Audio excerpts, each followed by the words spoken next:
everyone, it's Hannah, and today Little Pooh Tsum Tsum, who is my newest one, will be joining me for this video. He can sit right there. Today's video is going to be more serious. My hair is all over the place today. This video is going to be about how I was diagnosed with anxiety. I probably shouldn't say that so cheerfully because it's a really tough thing that a lot of people deal with. So here's my story. I was in the 6th grade when this all started going on. So I was 11, and then I would have turned 12 that year, but I was 11 when this all started. It was the September of my 6th grade year in elementary school, and I started being afraid to go to school. I didn't want to go to school. I was scared. I would be concerned. I just didn't know why, but I didn't want to go to school, and I would cry, and my mom would sometimes have to drag me into school because I was so upset. And I'll remember this night so vividly. It was December. We were going over to one of my family members for Christmas. And I remember starting to feel really scared, and I felt like I couldn't breathe, and I was pacing back and forth, hyperventilating, and I didn't know why I was doing that. But that's the first panic attack that I ever had. And my parents, they didn't understand what was going on. They at first said, "Oh, she's just nervous or whatever," and my dad said it's kind of like she's having a panic attack because my dad has anxiety. His whole side of the family has mental illness, depression, anxiety, that kind of thing. One of my cousins even has bipolar disorder. But I was so confused by what was going on, and my mom decided to take me to a therapist. Well, I started to have more and more panic attacks, and nothing was working. The therapist wasn't helping, and I would refuse to go to school, and I'd cry, and I would have fits, and it was just horrible. And my main fear is of getting the stomach flu. It's emetophobia, fear of throwing up. So anytime I would have a stomach ache or something, I would just immediately get a panic attack. There were some times where I wouldn't even be doing anything. I would just be sitting at home and I would just get a panic attack.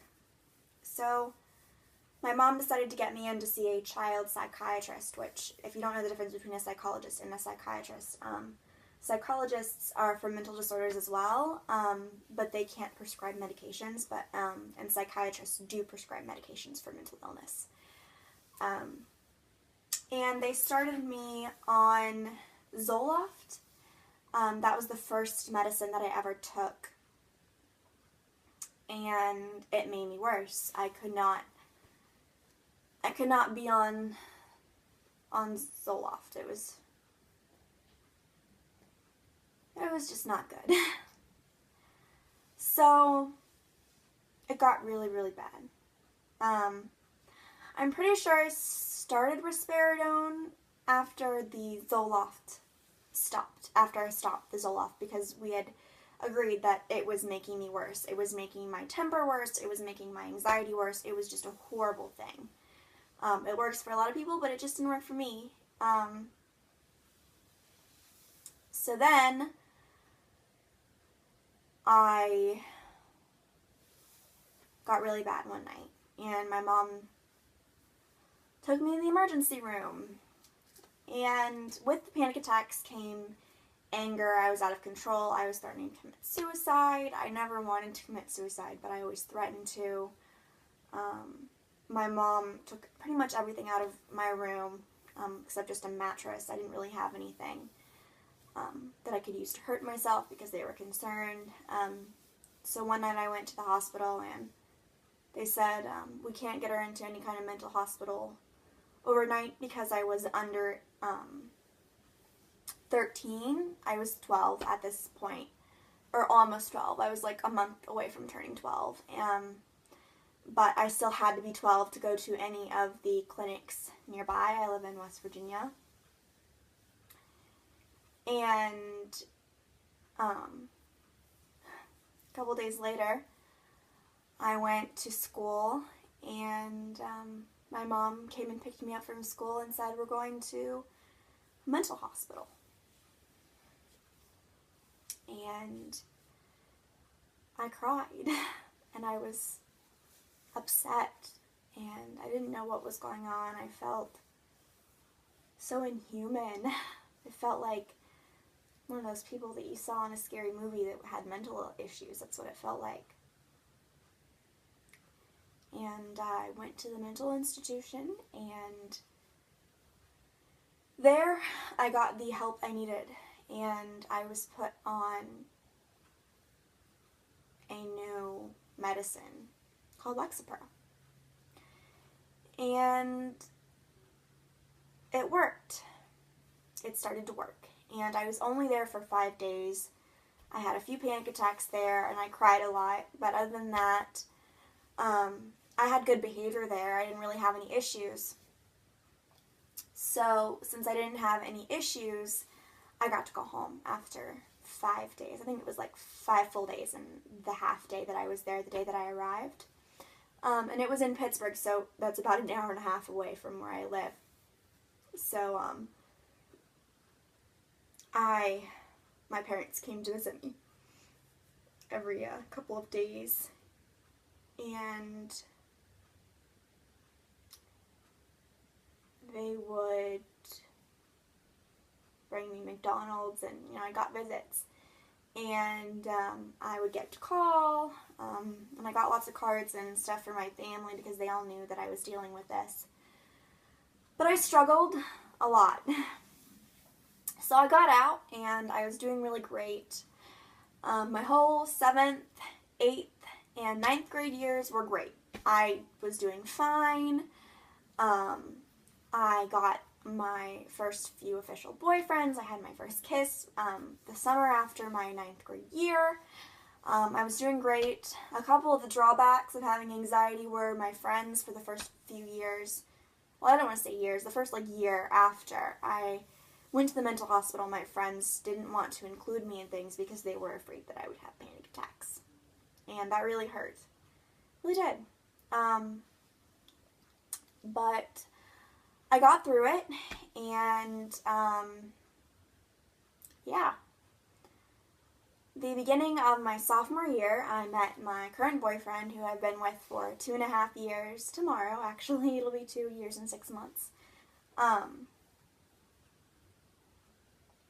But that year marked another issue.